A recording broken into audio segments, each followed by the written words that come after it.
Good afternoon, everybody. My name is Doug Rogers. I'm a professor in the anthropology department and the faculty director of the program in Russian, East European, and Eurasian studies at Yale University. It is a great pleasure and an honor to welcome you today, and especially to welcome today's Macmillan Center Walker lecturer, Rose Gottemoeller of Stanford University. The George Herbert Walker Jr. Lecture was established in 1988 by Ambassador George Herbert Walker III in honor of his father. It is devoted to topics of international significance and given by major public figures and eminent scholars.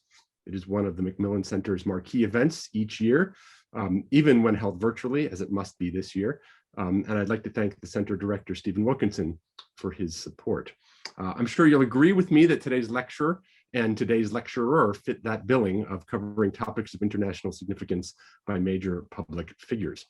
To explain a little bit more in detail why this is so and to introduce Rose, I'm going to turn to my colleague Tom Graham. As many of you at Yale know, Tom is a lecturer at the Macmillan Center, previously a fellow at Yale's Jackson Institute, now the Jackson School. He has been instrumental in the development of Russian studies at Yale in its current form, even as he wears other hats, including as a distinguished fellow with the Council on Foreign Relations and a senior advisor at Kissinger Associates. Tom was a special assistant to the president and senior director for Russia on the National Security Council staff from 2004 to 2007, and director for Russian affairs on the staff from 2002 to 2004. He is currently writing his own book about Russia these days, and we'll get him to speak about that someday soon. But for now, he will be your host for the remainder of the event. So Tom, over to you. And thank you, Rose, and thank you everybody for joining us. Thank you very much, Doug. And it really is my pleasure to introduce Rose Gottemoeller to the audience here today. Rose is the, and I hope I get this right, is the Frankie and Arthur W. Payne Distinguished Lecturer at Stanford University's Freeman Spogli Institute for International Studies and its Center for International Security and Cooperation. Rose has had an illustrious career working at think tanks and at the most senior levels of the US government over many, many years. And all of this has been capped by a tour of duty as the Deputy Secretary General of NATO. I'm not going to go through all the details of her career. For those of you who are interested, her bio is on the announcement that we sent out for this event. But what I want to stress at this point is that Rose really is one of the America's leading experts on arms control and on negotiating with the Russians. She has played an instrumental role over the past 2 or 3 decades and has done, I think, a tremendous service for our country and for many other people in making this world both safer and more secure. As many of you know, she was the lead negotiator for the New START agreement concluded a little over a decade ago. And she has written a short memoir of her experience as a negotiator. I think that's going to come out in the near future if it hasn't already. It really is a delightful work. I have read parts of it already, and I recommend it to everyone who's interested, not only in arms control, but really about what goes behind the scenes and how people react under pressure and how they work with one another.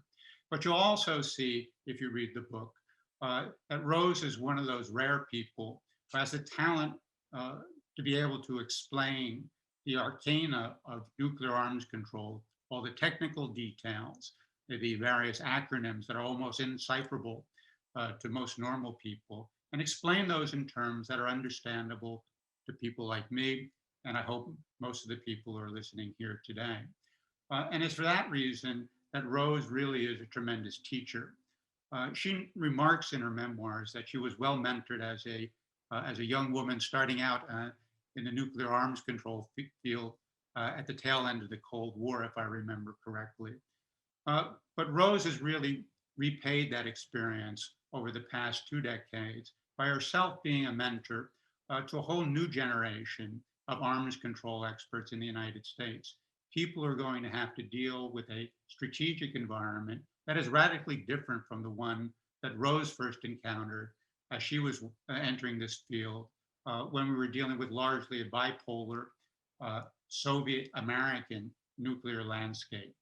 That landscape has changed dramatically over the past 2 to 3 decades. We have a multipolar nuclear landscape at this point. We have new weapons, new technologies. Cyberspace in particular is having a tremendous impact about the ways we think about these issues. And what Rose is going to help us do today is to think and understand how these emerging technologies have impacted on nuclear arms control and strategic stability. And from the years that I have dealt with Rose and known Rose, I can think of no person who is better positioned to do that. And so we look forward to your remarks. And now it's my pleasure to turn the floor over to Rose. Thank you so very much, Tom, and thank you, Doug, for your gracious introductions. I wanted to start just by showing a slide with my title on it, and to also remark at how grateful I am that I had the opportunity. Steve Wilkinson wrote to me way back in January and asked if I would be willing to do the Walker lecture at Yale, and it was a great pleasure and honor to accept, and I'm delighted to have the opportunity to speak with you today. So let's move on. If you want to take the slides down, we can move on and get started now, just talking about what I want to talk about, which is, as I put it, the Standstill Conundrum. Long ago, when I was a senior at Upper Arlington High School in Columbus, Ohio, I was studying Russian. I had learned enough that I could read the Cyrillic alphabet easily, even if I did not have a large vocabulary or a deep understanding of the language. Battelle Memorial Institute, my hometown think tank in Columbus, Ohio, was embarking on the first of its kind project for the US Air Force to use large mainframe computers to try to do a comprehensive survey of Soviet military technical literature. The goal was to try to get early warning of what the Soviets were up to in the technology realm. In other words, to get early warning of where the next threat to the US national security would emerge from. My job was to carefully transliterate the titles and authors of articles from Soviet military technical journals into English letters and inscribe them onto forms so they could be entered on punch cards. Some of you may remember punch cards, I'm sure many of you don't, but other staff in that project would be doing the punching, not I. I was the transliterator. I was thrilled to be part of such an innovative project as a high school senior, thrilled about everything I encountered, including the mainframes themselves. One day my boss, a kind man, asked me if I'd like to see them. So we both suited up in white coats, hats, and booties and went to view the monsters in their clean room. It was a solemn occasion for me. My boss, to his credit, was not only kind, but also farsighted. He told me, within a decade or so, all the power that you see in these machines will be in a small computer on your desk. I did not believe him at that moment in 1971, but come to think of it, it was about 1981 when the first desktop computer landed on my desk at the RAND Corporation. The point of this story is that one of the topics at that time for both the US Air Force and the Navy, they were on the lookout for Soviet wave research. They were asking, would the Soviets find out a way to make the ocean waves more comprehensible so that they could read patterns of disturbance, such as the passage of a submerged submarine? Already the Pentagon was worried that the concealment so important to US strategic strike submarines, the so-called boomers or SSBNs, would be endangered by a newfound Soviet ability to read the oceans.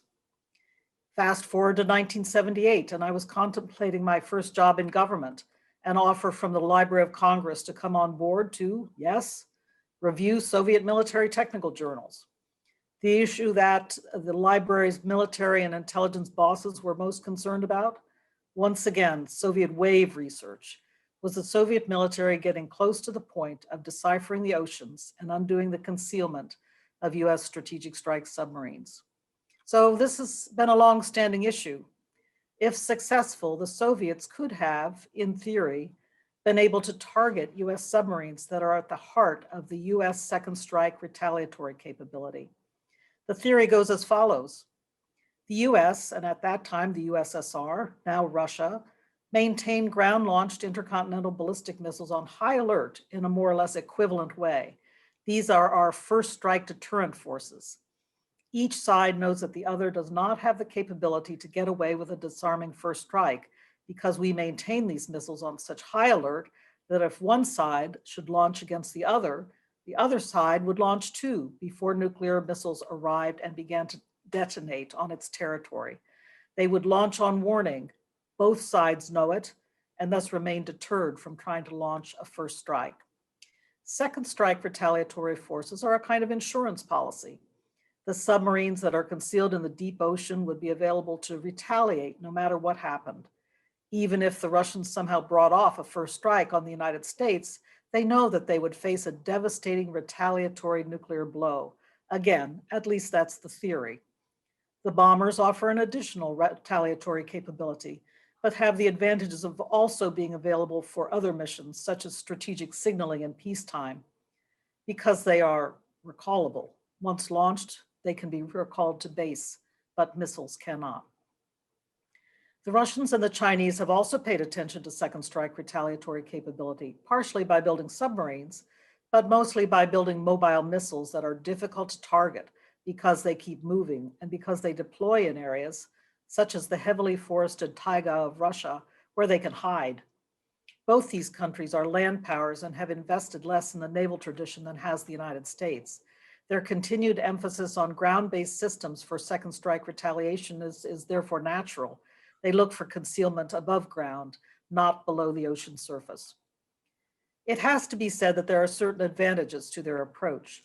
Communications with submerged submarines have always been very difficult, and communications for something so important as nuclear launch orders are many times more so. Nevertheless, the United States has worked hard to overcome these difficulties. The Russians and the Chinese can take advantage of the greater simplicity of communications with above-ground nuclear units, despite the need to maintain operational security at a very high level. All of this is a vast simplification, of course. US submarine-based missiles are highly accurate and could, in theory, be part of a first strike targeting package. Likewise, for the Russian mobile ICBM force, they are highly accurate and could participate in a first strike. But no matter what, their concealment means that some portion of them, both US submarine-based missiles and Russian ground-based missiles, would be reserved for assured retaliation, a second strike. The ability to successfully retaliate even after a devastating first nuclear strike has long been seen as the vital insurance policy and a cornerstone of strategic stability. Each side suspects the other of being on a long quest to undo the second strike retaliatory capability of the other side. It would be one way to gain a decisive strategic advantage. China is behind the United States and Russia with strategic nuclear forces a fraction of the size of either the US or Russian forces. The Chinese have long insisted that they do not need to build up a first strike force at all, but will depend on second strike retaliation to keep their adversaries deterred. In latter years, however, they have begun to build strategic missile submarines of their own, as well as highly accurate intercontinental ballistic missiles, some of them mobile, some of them not. This diversification of the Chinese nuclear arsenal has led many experts to wonder if they are thinking about trying to build up to the levels of the United States and Russia, as some say, to sprint to parity in order to deploy a first strike deterrent force, particularly against Washington. Two more states are official nuclear weapon states under the Non-Proliferation Treaty, and they are the United Kingdom and France. Both of these countries decided long ago to maintain their relatively small strategic nuclear forces at sea on ballistic missile submarines. They too are focused on second strike retaliatory capability. If Russia were ever to attack them, they say that they would launch a retaliation and destroy Moscow. I will speak here mostly about the US, Russia, and China, but it does bear remembering that the UK and France are also concerned about sustaining a secure second strike deterrent. So let's leave nuclear theory for the moment and talk about the advent of emerging and disruptive technologies, or EDT, as they are sometimes abbreviated. They are exciting, but also have everyone tied in knots. They include developments in autonomous systems fueled by artificial intelligence and machine learning, developments in cyberspace fueled by the revolution in information technology, developments in remote sensing fueled by ubiquity, more sensors on more platforms, networked together to produce intelligible results. Again, here, analytic tools driven by artificial intelligence are permitting massive amounts of data, big data, to be tamed so that they become useful, in theory, to decision makers. Finally, quantum developments have gripped the collective imagination of the scientific and technological community. Will quantum computing succeed in making the calculations of today's supercomputers look quaint and slow? Will they undo every attempt at encryption? What applications will be possible? When will quantum computing arrive, become available? Will states be driving that train, or will private commercial entities dominate developments? Will parts of the quantum toolbox come sooner rather than later? Quantum sensing, for example, will it be available in the next 2 decades? What will it mean for concealing important assets that states wish to keep secret? Many questions are swirling around these emerging and disruptive technologies, and they tend to have people worried. They worry the general public because they seem so whiz-bang and yet unpredictable. They worry scientists because no scientist wants to be left behind. No one wants to see the leading edge of science and technology move to other states or other scientific establishments. They worry governments because governments are concerned about falling behind their peers and being confronted with unpredictable military threats. It is the unpredictable military threats that seem best to capture the popular worry, the scientific concern, and the government anxiety. After all, every government has the responsibility of ensuring for the national defense of its territory and its citizens. So naturally, the unpredictable threats just over the horizon grip the collective imagination. Black swans, people love to call them. A lot of attention is being spent on trying to decipher just what those over-the-horizon threats may be.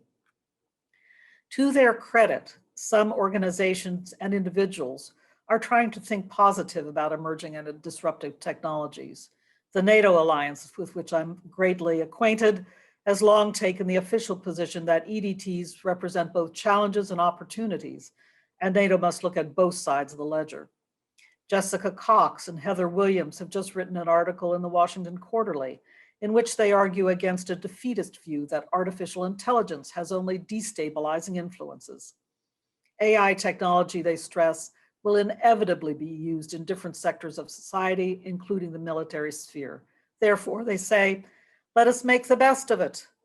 For example, to improve early warning and decision-making tools, or to reduce bias in military planning and wargaming.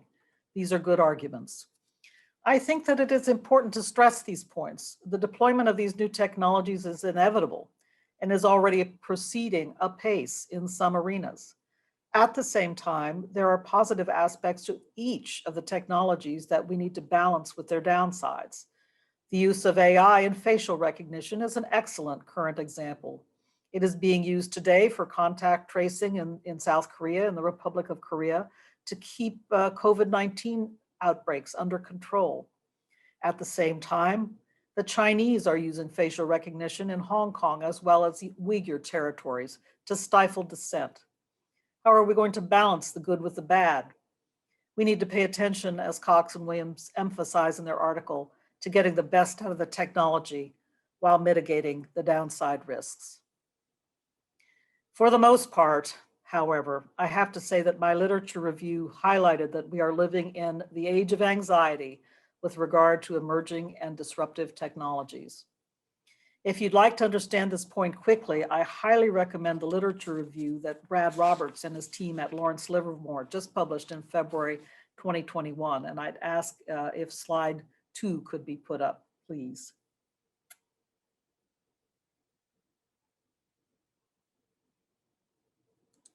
There we go. Slide 2. So this shows you, and I love this quote from Brad Roberts, every hypothesis about disruptive effects of EDTs and multi-domain complexity has generated a counter hypothesis. So it's really been remarkable in trying to to sort through these different experts and what they're thinking. But I think this report out of Livermore does well, and I highly recommend it if you want to get a quick feel for the problem. So if you could take down this slide and put up the next one, I'd really appreciate it, because I wanted to offer just two examples. These are two great examples of what I'm talking about throughout the report. First, as far as the impact of these technologies on warfare is concerned, that they both, over here on the left side of the slide, they increase the perceived value of a preemption for some experts and reduce confidence in the success of preemption among other experts.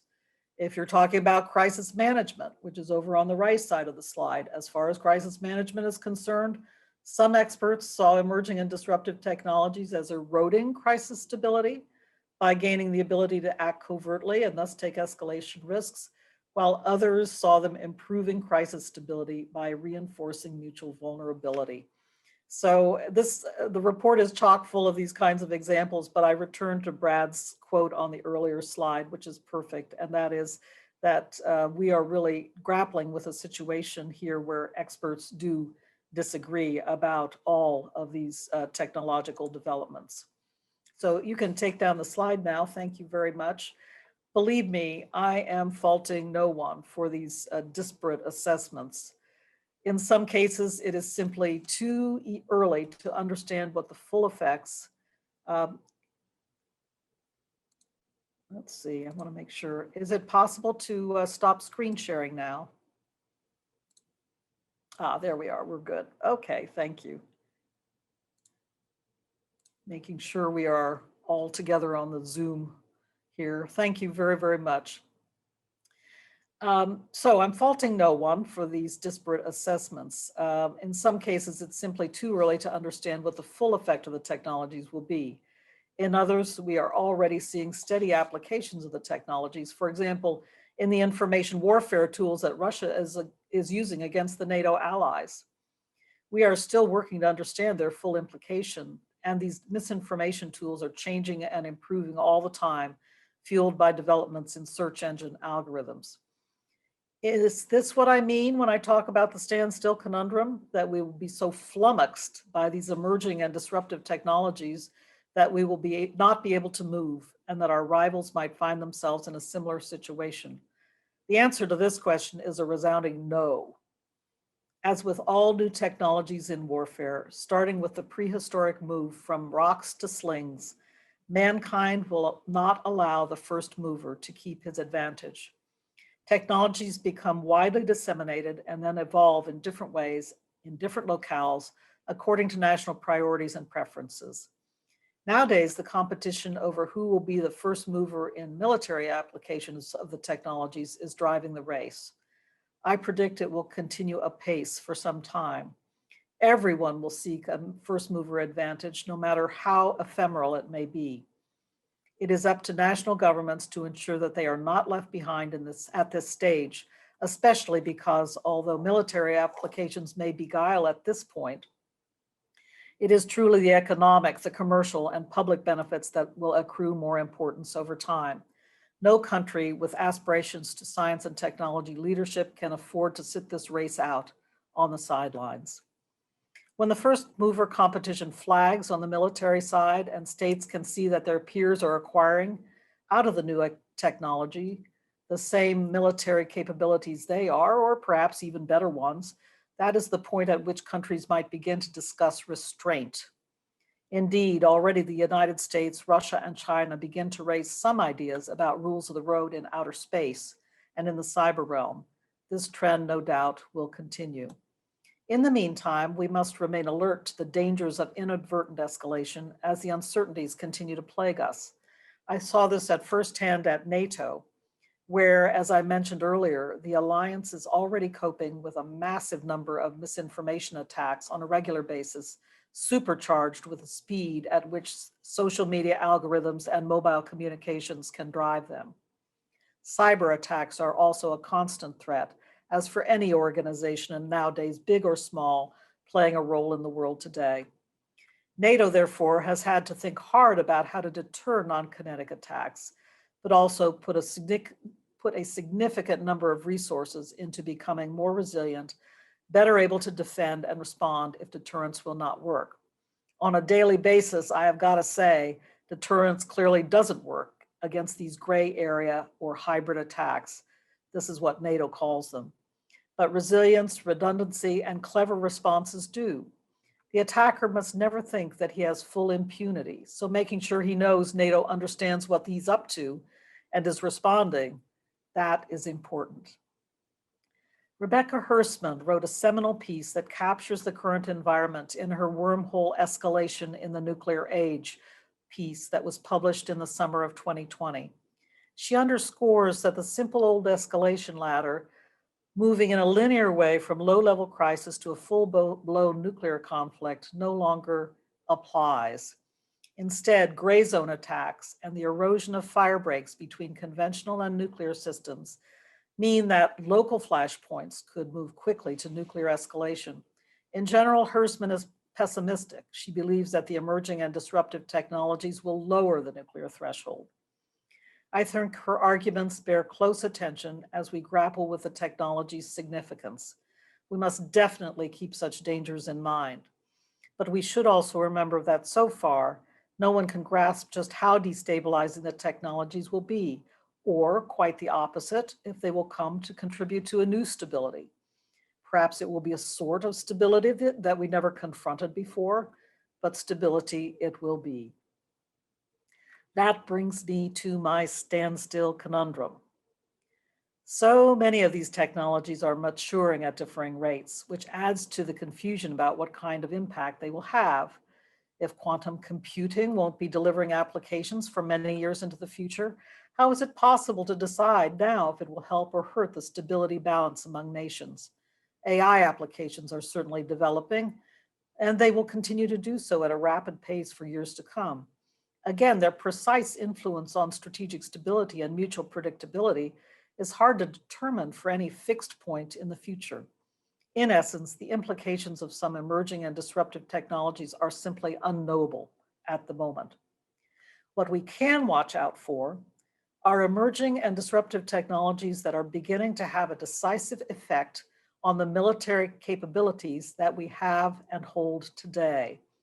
We can see a particular effect emerging and perhaps realize that it will mature in a foreseeable future, say 20 or 25 years.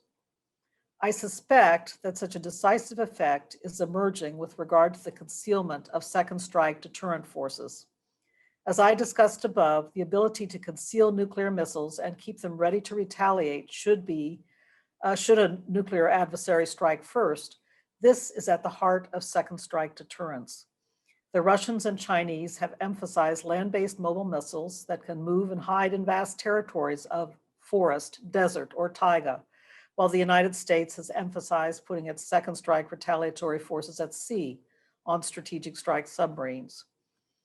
The emergence of more ubiquitous Earth imaging and sensing is already beginning to erode the concealment of Russian and Chinese mobile missiles. While the United States was dependent on a few large Earth imaging satellites, government-owned, it could not possibly keep track of these missiles. For one thing, the satellites are programmed to deliver images only over certain swaths of territory and not the entire landmass of Eurasia. For another, their passes are done in fixed periods of time, not on a 24/7 basis. Therefore, the survivability of Russian or Chinese mobile missiles was not in question. The United States simply couldn't spend enough time or national treasure keeping track of all of them. These days, however, vast networks of imaging satellites are being put into low Earth orbit by commercial companies. These have the ability to visit and revisit the same spot on the surface of the Earth several times a day and detect changes in what is happening on the ground.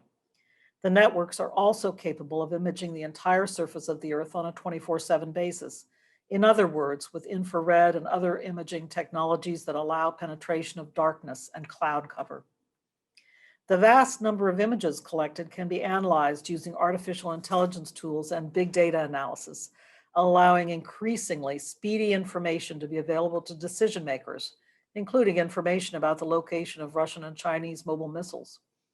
This result will not be achieved immediately, but we can already see that the imaging technologies, their ubiquity, these are available as well as the analytical tools to make sense of the images for targeting purposes. Thus, one might say that the Russian and Chinese forces will lose the concealment advantage of their mobility, not today or tomorrow, but in the foreseeable future. We'll give them 20 to 25 years. What about the submarines? From my early tales today, you know that the United States has long feared that Soviet and Russian science would render the seas transparent, making even the most silent US submarines subject to targeting and destruction. The concealment of US strategic strike submarines has long been a predominant goal of policy in order to sustain US second strike retaliatory capability. Because of my early experience, starting at Battelle in 1971, I have tended to be skeptical that our adversaries can achieve the goal of undoing that concealment, of rendering the seas transparent so that submarines become targetable. Lately, however, the advent of quantum sensing has led me to wonder, is the goal achievable in the next 20 or 25 years? Quantum computing, as I mentioned above, seems to be a longer-term scientific and technological goal, which will only take shape in usable applications over a significant period. Quantum sensing, by contrast, already seems to be on the cusp of moving from the laboratory to the field, as it is used to improve the sensitivity of existing sensors and enable new sensor types. Submarines may be a near-term target. Among other experts, Katerina Kubiak of the European Leadership Network shone a spotlight on this issue in her December 2020 piece, Quantum Technology and Submarine Near Invulnerability. I am not the first to argue that the concealment that enables a secure second strike is disappearing. James Miller, Richard Fontaine, Keir Lieber, and Darrell Press made these arguments 5 years ago. I believe I am the first, however, to argue that the disappearance of the secure second strike could occur within a similar period for the United States, Russia, and China, indeed also for the United Kingdom and France. This is what I am calling the Standstill Conundrum. The nuclear weapon states, all of whom are battling to stay on the leading edge of the new and emergent technologies, will endeavor and succeed in competing for these technologies in the areas that matter most for my assessment: ubiquitous sensing, bolstered by AI tools and big data analysis. They will, I predict, lose the survivability of their second strike retaliatory forces at approximately the same time, 20 or 25 years hence. What will this mean for strategic stability? How will the nuclear weapon states try to respond?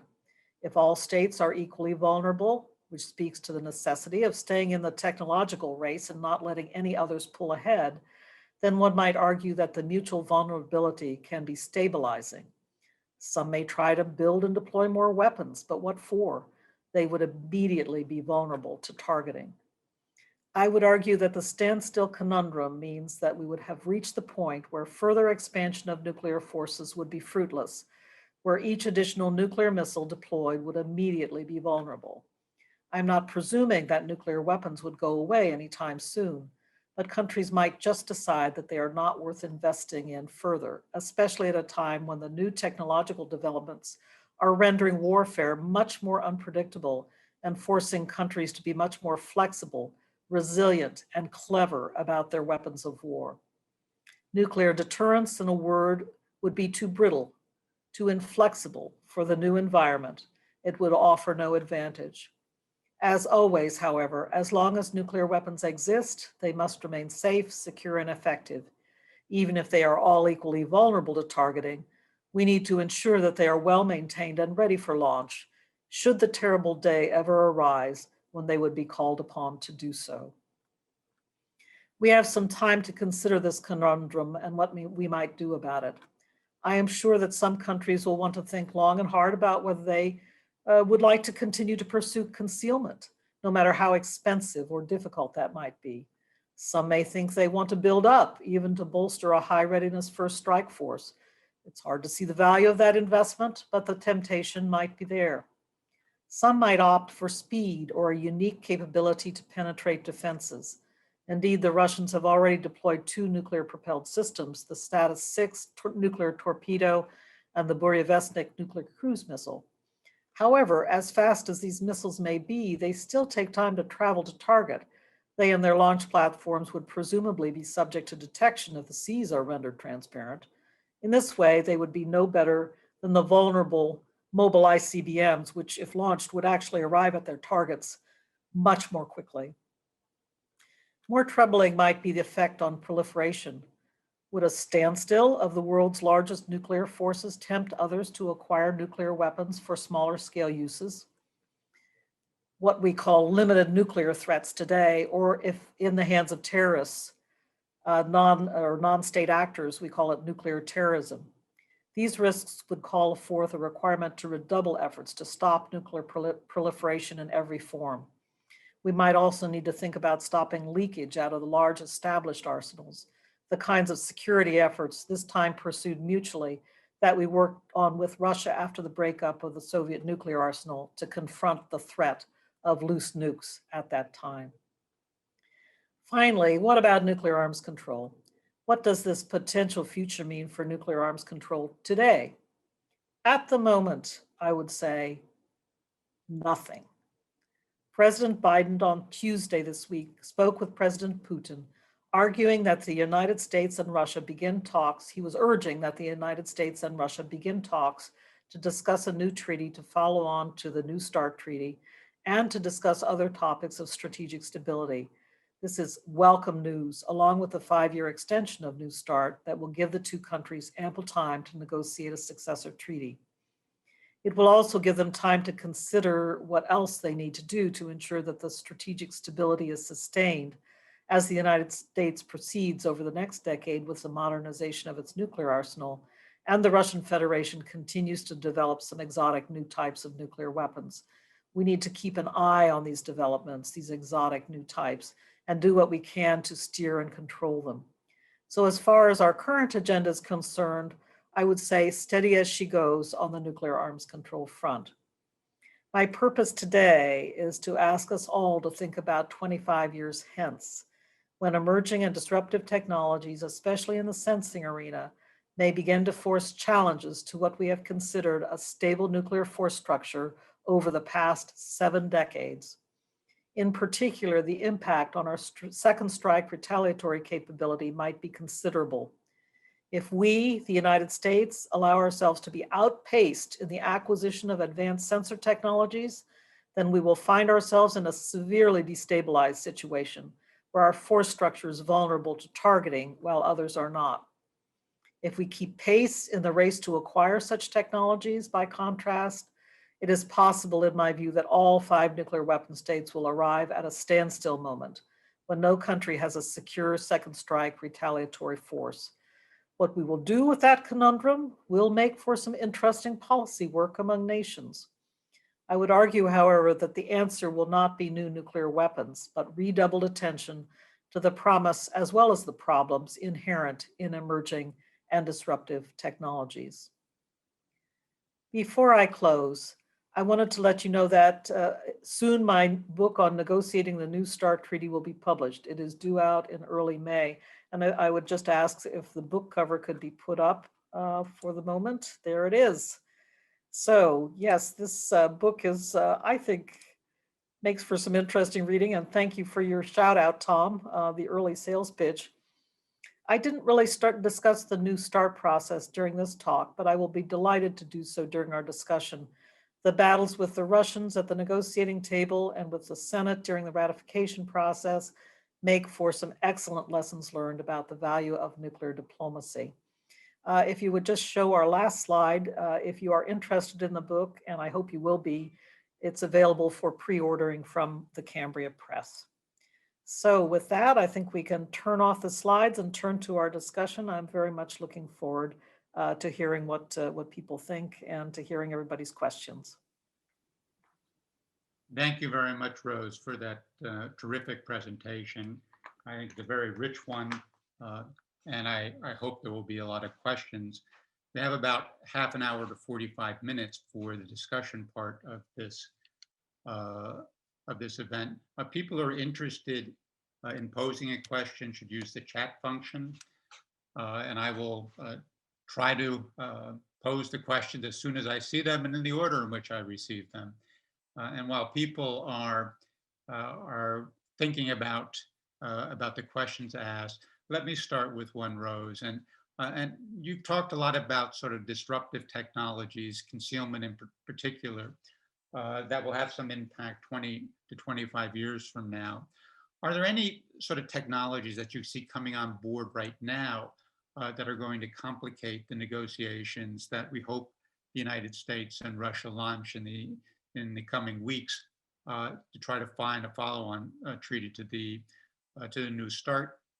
And following up on that question, so what do you think the parameters will be of this new treaty? How will it differ from the one that you negotiated a decade ago? Thank you very much for those questions, Tom. And that is opening up the arms control discussion. If others wish to pursue it, I'm happy to do so. It is clear that the technology that is already entering into deployment and will have to be taken into account in the new negotiations are the so-called hypersonic glide vehicles. The Russians have deployed or begun deployment already of their avant-garde system, which is launched on a two-stage variant of the SS-19 existing ICBM. Therefore, the Russians are treating it as an existing type, and they are ready to bring it under the New START treaty, which I think is very good. But there is a raft of new missile systems that employ HGV technology, some of them long-range intercontinental systems, some shorter range, deploying both nuclear and conventional missiles. So I do see this as a very important area to spend some time on in the next round of negotiations. And it may be that we can arrive rather quickly at some limitations on intercontinental range hypersonic glide vehicles. And this, may be something that can rather readily be brought into the follow-on for the New START treaty. But I foresee that hypersonic glide systems that are of shorter ranges will require much additional consideration. Do they somehow enter into a new treaty that would follow on to the Intermediate Range Nuclear Forces Treaty that is now defunct? Would there be some kind of separate approach to trying to restrain or constrain HGV technology? So I see that as the most significant, I would say, new technology, although it was already on the table at the time New START was negotiated a decade ago. So it's not exactly new, but among the newer technologies, that's the one I see really impacting the negotiations the most. The other thing I would say, not new technology, but the limits on warheads. And I know very much as the Trump administration was resolved to get limits on warheads and really sold the notion of a freeze on the total number of warheads to President Putin and to the Russians. I thought that was a great precedent that they laid down. But the Biden administration is already very clear in their aspiration to return to the negotiating table and get direct limits on warheads. We've never attempted that. Warheads are old technology, right? We've never attempted to control them because they are so very secret, and we do not want the Russians getting access to our sensitive design details, nor vice versa do they want us getting access to their sensitive design details. So I think where we'll have to do some very important technology work is on monitoring and verification of warheads. So it's not that it's a technology that would have to be controlled in the negotiations, but that would serve the verification regime of a new treaty that would constrain warheads. And here we're going to have to really tackle some tough technological issues to ensure that we've got a clear idea what's going on in the Russian warhead storage facilities or wherever we choose deployment facilities, and also on the US side, everything's reciprocal, but that we are not giving up sensitive secrets as we do so. So that's a little bit different technology problem, but very much one that is we are on the cusp of with this next round of negotiations. Okay, very good. I have some questions already. Let me pose the first one. It comes from a Jim Dingman, and it's as follows. The Biden administration is facing a whole series of foreign policy issues right now. They're to build up the Russian conventional forces in the Ukraine region and the uptick in Chinese military challenges in the South China Sea. especially against Taiwan with the recent use of air power. Does the current nuclear balance act as a deterrent to sudden conventional military grabs? Yeah, this is a very good question. And sadly, the examples we have seen I'm referring here mostly to behavior of the Russian Federation, have belied the notion that the nuclear balance serves as a deterrent to these types of military grabs, or as the questioner puts it, nibbles. Some of them are pretty big grabs, like the Russian invasion of Crimea in 2014, and prior to that time, the Russian seizure of Abkhazia and South Ossetia in Georgia in 2008. So I hate to say it, but this very stability of the nuclear balance at the moment is, I think, in some cases leading to some misbehavior of this kind.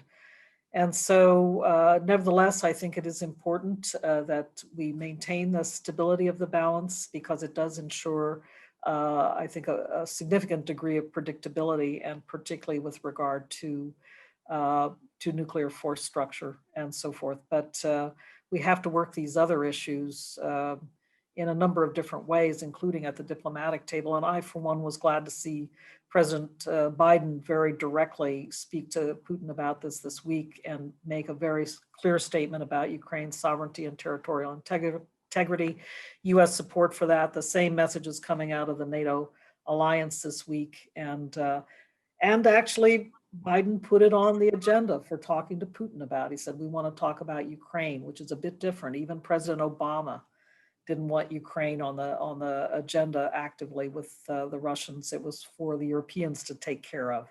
So I for one, am glad that Biden has put it on the U.S.-Russia agenda. Okay, Jim had a second question as well, which is basically what damage did our deterrent strategy did 4 years of the Trump administration do? Well, it depends on what you're talking about in terms of deterrent strategy. I think, again, at the level of nuclear deterrence, it's been, and I agree with those that argue that it's been remarkably stable over a long period of time.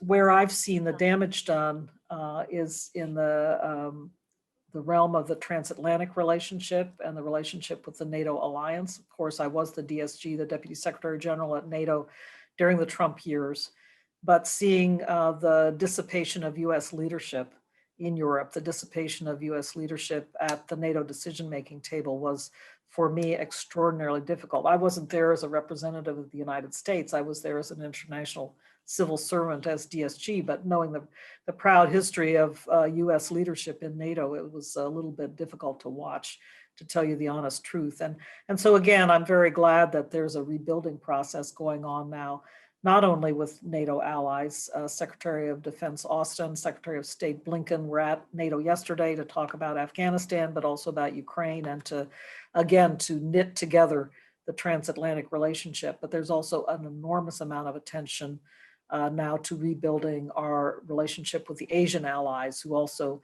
came out of the last 4 years fairly bruised and bleeding about things like basing negotiations and how much everybody was going to pay for basing rights, et cetera, et cetera. These were all, I think, a blow to confidence in the US allied relationship in Asia.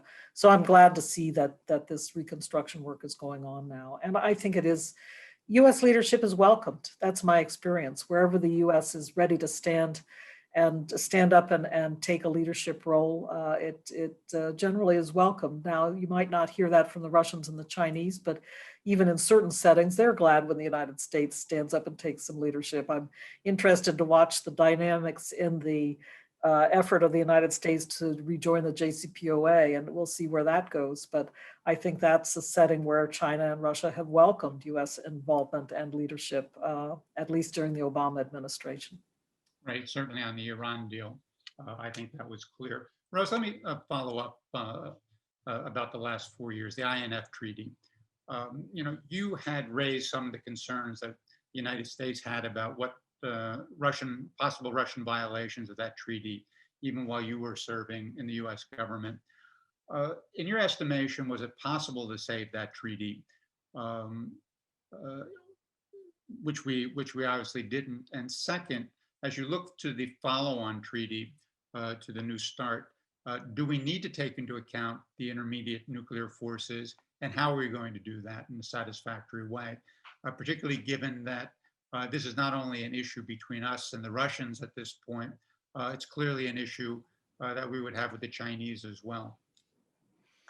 Yeah, those are excellent questions, Tom. My answer to your first question is, I came away from my job as Undersecretary of State for Arms Control frustrated because I had tried to conduct, at that point, it was coming on to 5 years of diplomacy with the Russians to get them to acknowledge the missile, and that the missile was in fact a violation of the INF Treaty. To my frustration, they never acknowledged even the existence of the missile during my years as Undersecretary. When President Trump came into office, they did acknowledge the existence of the missile, the so-called 9M729, but they said, oh no, it doesn't fly to intermediate ranges. It's not a violation of the treaty.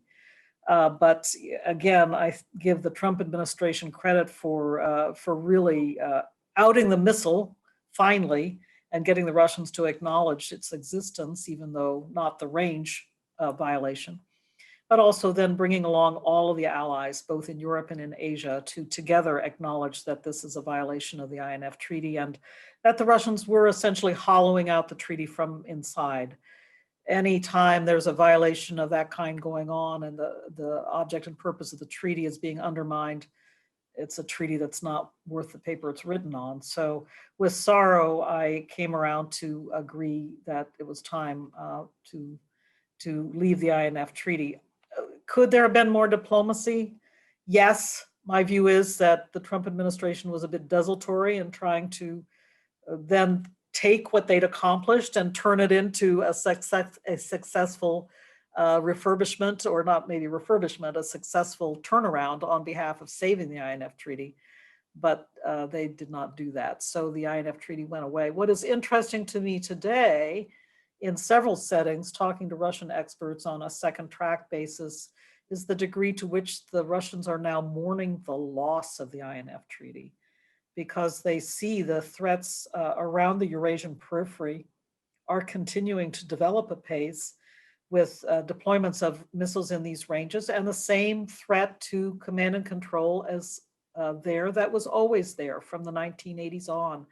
For those of you not familiar with the history here, these missiles have a rather short flight time to target, and so in theory could knock out all the strategic command and control in Moscow within a very short period of time if launched in intermediate ranges against the Russian National Command Authority. So the Russians are back to the same anxieties they had in 1987 that led them to sign up to the INF Treaty in the first place.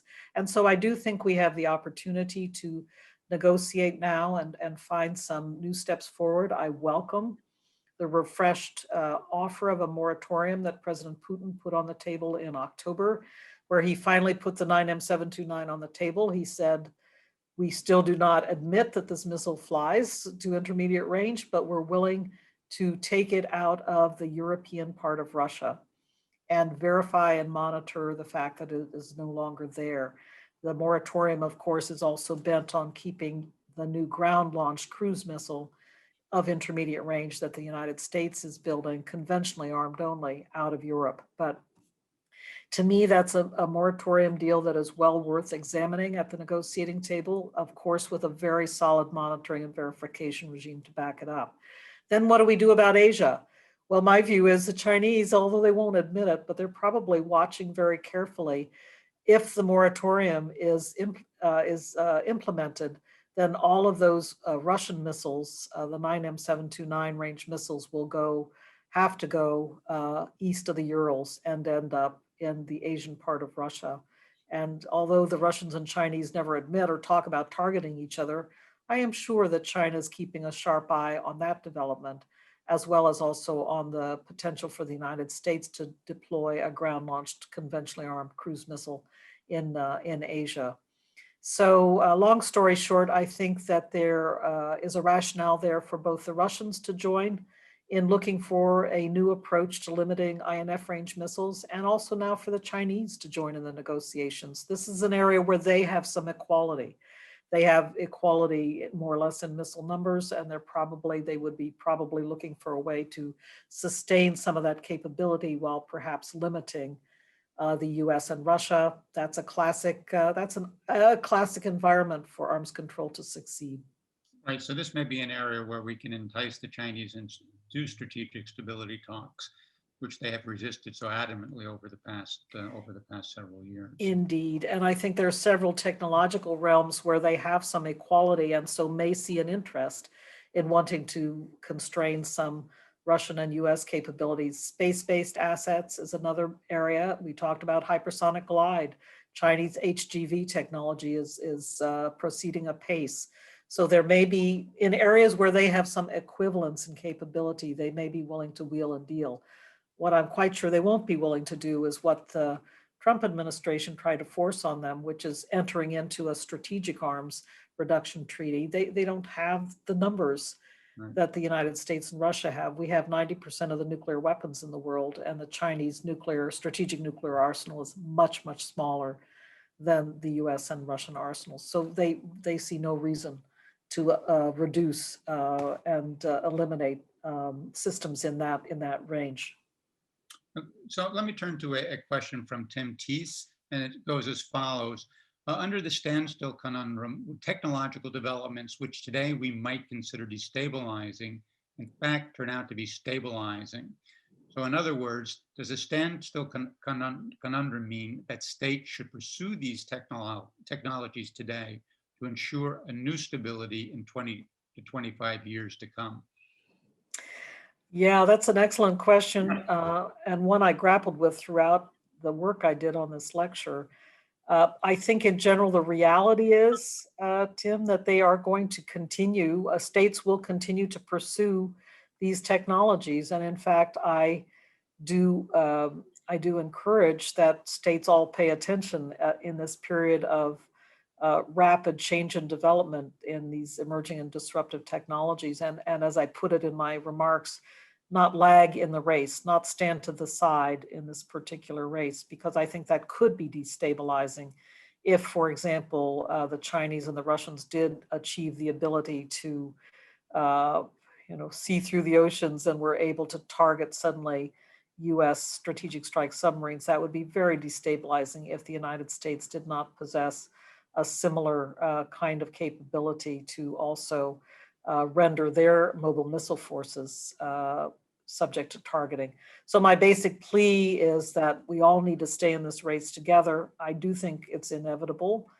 I will just express a concern from time to time when I've heard some American experts kind of throw up their hands and say, we'll never keep up with the Chinese, or we'll never. I think the Russians are another situation, but people are quite concerned about the Chinese and the amount of resources that they're able to pour into to R&D and so forth at the moment. Well, my answer to that is we must stay on the leading edge of emerging and disruptive technologies.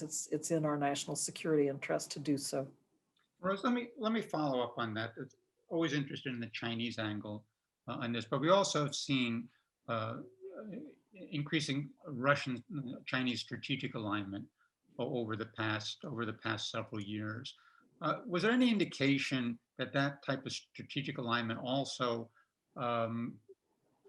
spilled over into cooperation and development of some of these new technologies, or are the sort of advantages and disadvantages that you accrue by developing these technologies on your own, is that sufficient to keep these countries looking at each other with a wary eye as we move forward?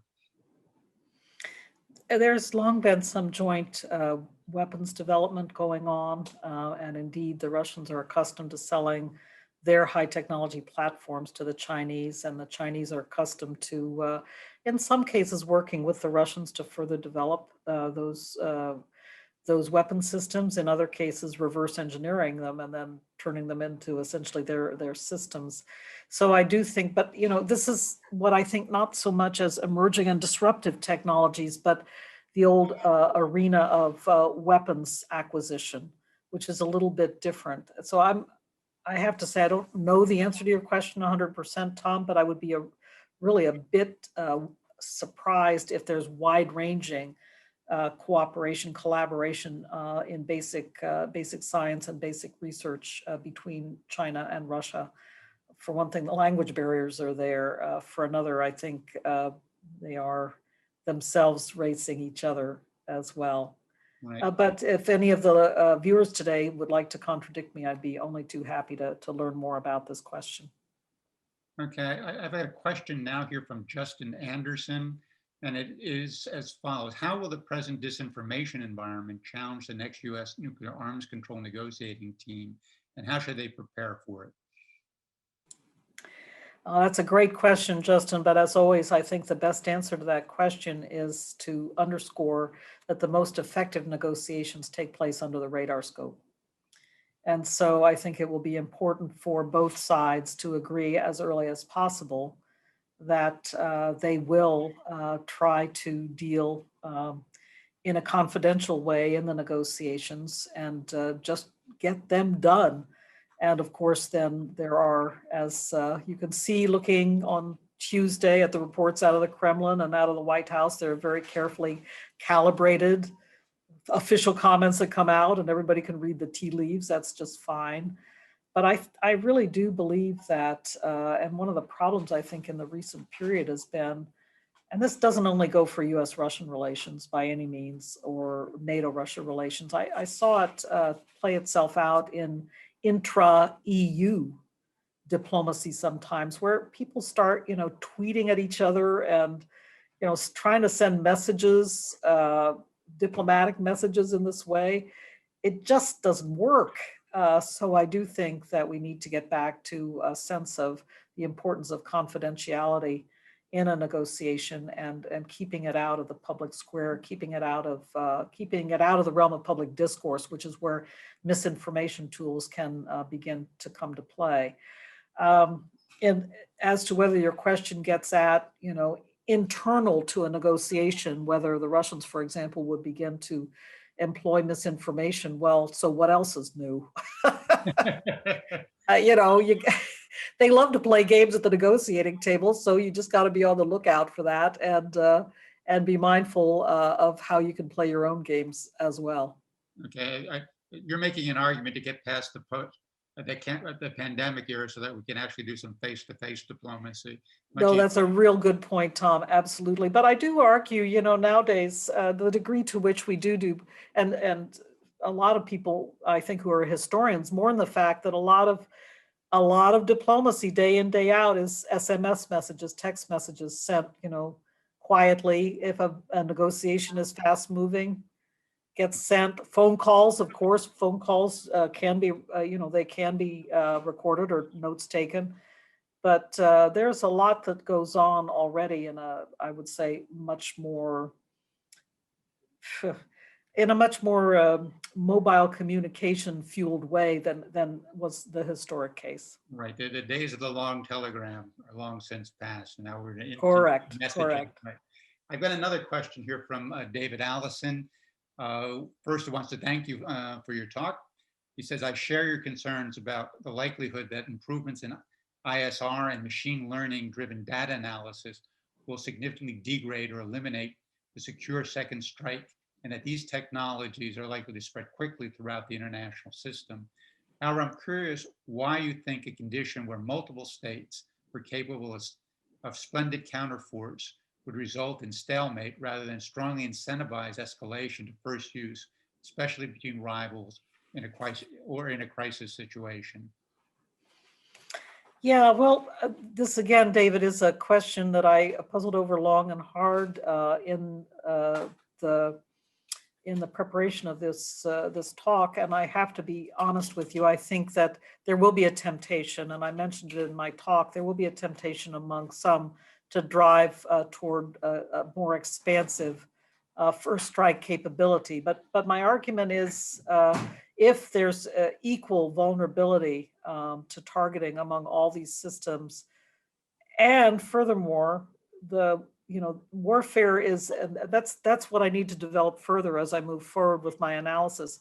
as warfare continues to develop in other directions, that is fueled not by the nuclear weapon, but by some of these technological developments, is that really where people are going to be concentrating their thinking about what makes for a stabilizing relationship? And I am wondering if it won't be in other realms that have to do with not only ubiquitous sensing, but also more ubiquitous and reliable communications, these types of things that can again be part of the benefit of some of the technological developments going forward. But I have to admit, this is a question that I thought long and hard about. I'm perhaps showing some of my own predilections by saying that to me, it seems like not a good investment, and that instead we should be paying attention to where technology is taking us for the future of warfare. But I do agree with you that it could be, for some, at least a temptation to proceed with bolstering further their first strike capabilities. Yeah, Rose, that's an interesting point, because the question is, how do you play this as you're an American official? How do you have confidence that the Chinese or the Russians think about these issues in the same way that we do? So therefore, you're in a sense you're playing the same game, or at least with the same set of rules, as opposed to radically different games where the game we're playing might in fact lose out to the game that the Chinese and the Russians are playing. And that's an excellent point, Tom. But once again, here I would argue not only to you, but to David Allison in thinking further about this, that in fact, if the Russians and the Chinese did not decide to, so to say, submit to vulnerability in this way and then try to work it in some other way to ensure continuation of mutual stability, we will have ample strategic warning of that. And in a way, popping out more nuclear weapons and deploying more nuclear weapons will be probably one of the cheapest ways to proceed here. To me, I would rather see the next dollar go in the direction of some of these emerging technologies. But if suddenly the Chinese and the Russians decide they don't want to give up on first strike deterrent, and for the Chinese that would be a big change because they are not a first strike deterrent country now. But if they decide they want to proceed in that direction, well, so be it. I mean, we can play that game too. It's not like we would be left bereft. We would have plenty of strategic warning and could decide to move in that direction as well. Okay, another question from Luis Perez, and a simple one for you, Rose. Are there going to see new non-nuclear players play in the strategic realm? I think he means. Yes, well, that's a good question, Louis, because thinking about where else technological, development may be proceeding apace, it's a good question. And I think, frankly, we are definitely seeing non-nuclear players anyway in the current era, developing more and more capable non-nuclear forces. You have only to look at the NATO alliance and some of the modernization programs going on inside the NATO alliance, or again, our allies in the Pacific, seeing the modernization programs of Japan, for example, to understand that these are countries with considerable resources available to them and the ability to build up their non-nuclear military capabilities. So I think the answer to your question is yes. Does it have any implication for what I'm talking about? That is the game that I think is afoot among the 5 nuclear powers to eventually, not immediately, but in 20 to 25 years, be deprived of their second strike retaliatory capability. I think those two things are not necessarily related, and I would expect to see military modernizations proceeding apace in any event, and new players trying to take advantage of some of these new technologies in their military modernization process, but separate from the effects I'm expecting for the nuclear weapon states. Let me follow up on that, on nuclear weapon states. I mean, you've talked about the sort of the 5 leading nuclear weapon states come out of the Cold War.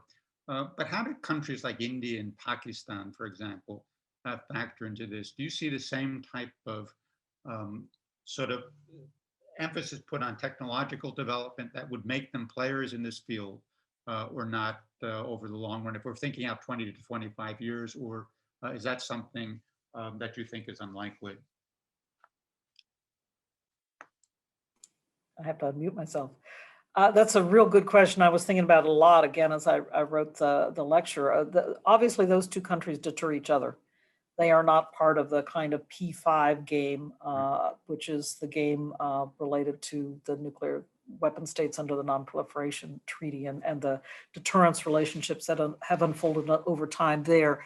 It kind of depends, I think, on how readily dispersible the technologies of ubiquitous sensing become over time.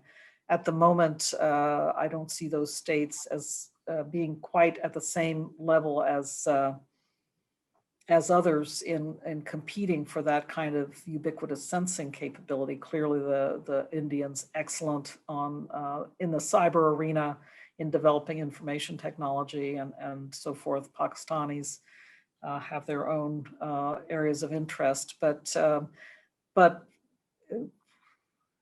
is that kind of ubiquity in sensing going to be simply more readily available for purchase, for example, or acquisition going forward? I would not see an argument for preventing proliferation of such monitoring capability necessarily.